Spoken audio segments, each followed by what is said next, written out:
So, have you heard the talk going around that the president is about to sign an executive order to raise Social Security benefits?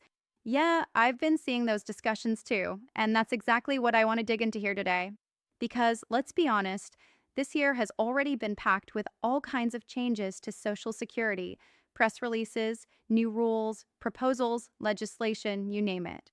If you've been following along here on the channel, you know I've been covering it every step of the way. Now, a couple of months back, the president did sign what they called a memorandum on Social Security. Funny thing is, it's basically the same thing as an executive order, but since he can't technically issue one on Social Security, they call it a memorandum instead. Same effect, different name.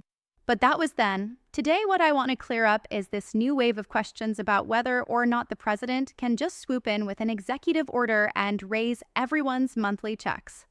Here's the bottom line. No, he can't. The president cannot independently raise Social Security benefits. Neither can the Social Security Administration itself, aside from making smaller policy tweaks or handling COLA increases each year. Remember, COLA, the cost of living adjustment, is automatic and based on inflation data. That happens every year without Congress or the president stepping in. But when it comes to something big, like adding $50, $100, or $200 to everyone's checks, that's not in the president's power. That has to go through lawmakers. Congress is the one that has to pass a bill, send it to the president's desk, and then he can sign it into law. That's the only way something like that happens.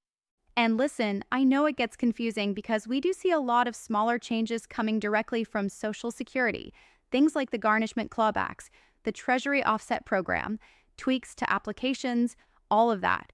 But those are adjustments, not raises to benefits. And as tempting as it might be to believe the headlines or videos saying the president's about to sign a massive executive order for bigger checks, it's just not true. That's not how it works legally. Now, with that said, we have seen lawmakers reintroduce bills aimed at increasing benefits. For example, there's the Social Security Emergency Inflation Relief Act, which proposes a $200 per month raise. It's also tied into the Social Security Expansion Act that Bernie Sanders and others have been pushing. But again, all of this is in the hands of Congress. Until they pass something, nothing changes in terms of a major raise. So, to cut through the noise, the president cannot, with the stroke of a pen, raise your Social Security benefits. What he can do is sign a bill once lawmakers get it to his desk.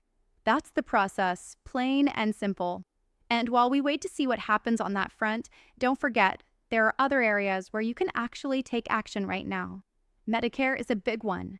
That's why I partnered with a team of advisors who help people every single day find better coverage, save money, and navigate all those confusing Medicare options.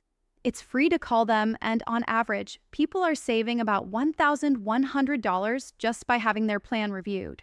Not guaranteed, of course, but it's worth checking out, especially as enrollment periods come up.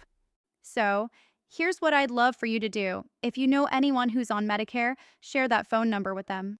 Friends, family, neighbors, even the cashier at the grocery store. Help them out. They might save money, they might get better coverage, and you'll look like the hero who pointed them in the right direction. And of course, if you're new here, make sure to hit that subscribe button. It's free, and I've got thousands of videos covering Social Security, Medicare, and everything you need to stay in the loop. Check out some of the videos popping up on your screen, and until next time, take care, have a great day, and I'll see you again soon.